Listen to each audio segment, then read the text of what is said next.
malaika wako kweli wa Mungu. Kwa nini tusituonesheni? Yani tuambieni wakoje? Watutokee ili tuwaone. So me, I was there. I was a Muslim. I was a leader in Africa Muslim. There I was. Namna ya kufanya wanyama wako. Nakaa hivi, Bismillahirrahmanirrahim. Yasin wal Qur'anil Hakim. Ala siratil mustaqim. Tanzil al-Aziz ar-Rahim. Na mengine. Mwamba anasimama mbele hapa. Baba anakuja huko nyuma. Assalamu alaykum wa rahmatullahi wa barakatuh. Anataka mission. Mtume tuseme amen. Kazi kubwa sana. Mimi nishakomaa kaka. Mimi mzima sana. Yani kimajukumu nitokana na miaka 70 kwa ndio yaanza hiyo. Sema amina. Itakuwa wiki nzima. Sasa huko kwenye dini yetu wanatuambia tunaona malaika wanakuja. Pokea malaika wako wapi?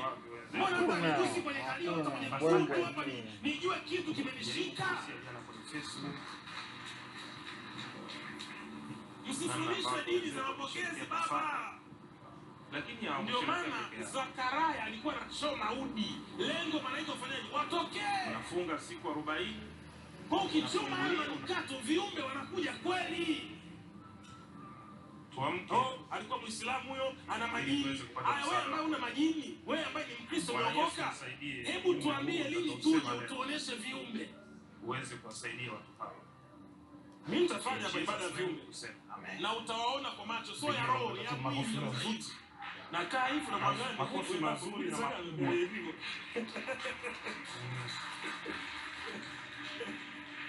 Makofi mazuri. Nafanya kazi. Kwa sababu nilitest tu kwenye kikao cha wanaume.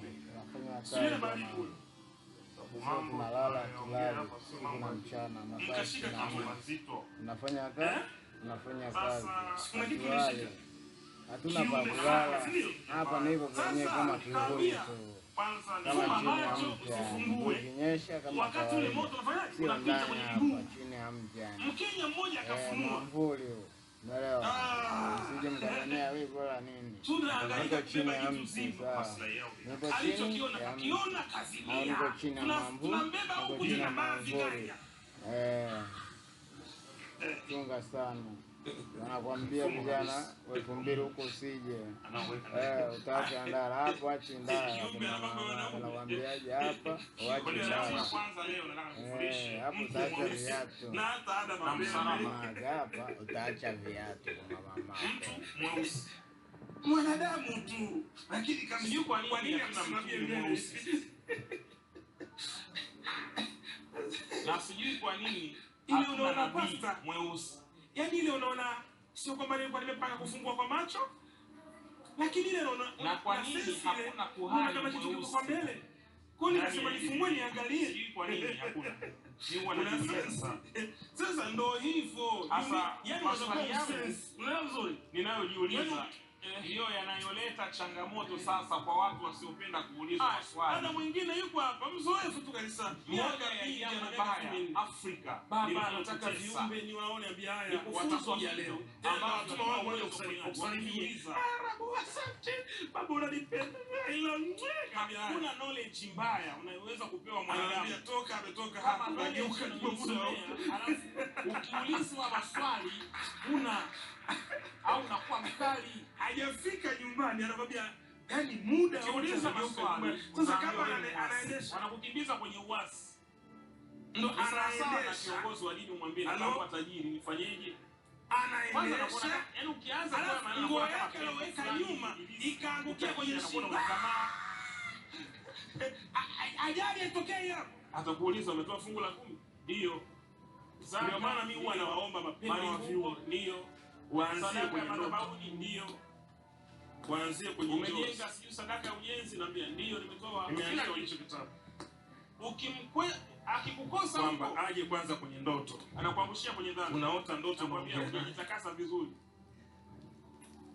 Ukimwambia mzee niko salama atakukimbiza kwenye shamba kila siku unachoma, anakuambia kwa sababu kuna mtu alienda kwa mganga. Aidha uyataka aidha kwa mganga ni fani, au kama alienda yeye kwa mganga inahusiana nini na mimi? Ni fani. Kuna maperfume fulani ya kishetani Ukipuliza tu majini wanakuja nyumbani kwako. Wewe mwalimu gani? Yaani unafundisha utaki kuuliza swali. Na wanasikia hiyo harufu. Yaani mkipuliza anafundishaga. Alafu hata wawe Kigoma wangapi wameelewa? Wanafika. Wananyosha mikono wanafunzi walioelewa. Hatuna mwalimu bora. Ni yule anayetaka wanafunzi wasimuogope. Kwa nini tusimuliwe? Mwalimu bora ni yule anayetaka kusimuliwa. Mungu ni maswali.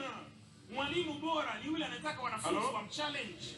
Akili za wanafunzi huwezi kujua namna ya kuzidadavua endapo utawazuia wasiongee. Watu na waongoza waongei, watumwa wao. Yesu alilisha watu mikate chumbani. Wakati mwingine ruhusu watu wafanyaji waongee. Ruhusu watu waseme. Yesu alilisha samaki watu chumbani.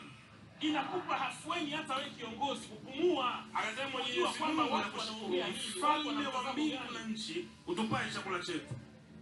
Mzigo wa ndio maana kurugenzi ya usalama taifa lazima ingie uraiani. Baba au viumbe wako nasema nini juu ya rais? Fanya 1 2 3 ili wao warudishe ripoti kule. Bwana mama wanaanza kuja kwenye ndoto unaongea nao. Unaongea naye kabisa. Kuna hili mbunge unaiona ofisi yako kesho itakavyokuwa kabla hujafika. Lazima unaona movement na mabosi wako. Yaani hata mtu achukue dawa anaona kwenye kitaki. Wewe ni mwalimu ambaye unawafundisha taarifa. Yaani unakuwa unaona mbele. Na Yesu ameitwa mwalimu. Kwenye Biblia Yesu anaitwa mwalimu, rabi. Hasa kwa kama ni mwalimu, wanafunzi wake walikuwa na maswali ya kumuuliza na alikubali wamuulize. Akasema siku moja Yesu aliulizwa maswali na wanafunzi wake. Aliwaambia akati anarudi alikufundisha baadaye Daudi kampiga akaanza. Nakwambia ukweli, kae Jumamosi hapa kama mambo magumu hivi nalala uzuri. Anambia baba ulituma viumbe kutuma. Mwalimu naambia kwa nini kila hofu peke yake unapokuwa kwenye kundi la watu naongea kwa mafumbo? Hivi ni vitu vya watu wazito. Nitakuuliza. Ndio maana napendaga kuwapo watu ambao wanataka utajiri. Nimejaliwa kuzijua siri za napenda sana. Kwa sababu nakuwa na viseni tunaenda.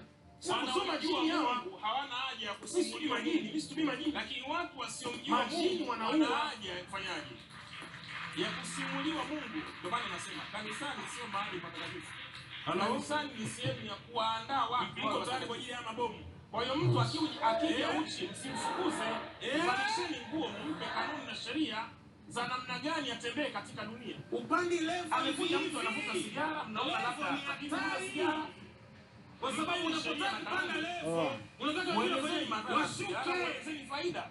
Yaani ni sura kutovuta sigara ili awe mwenzetu. Wakatumia mchungaji amekuja mtu anatabia mbaya, anakuja kulichini kwa upendo. Sio kumhukumu na kumuita shetani.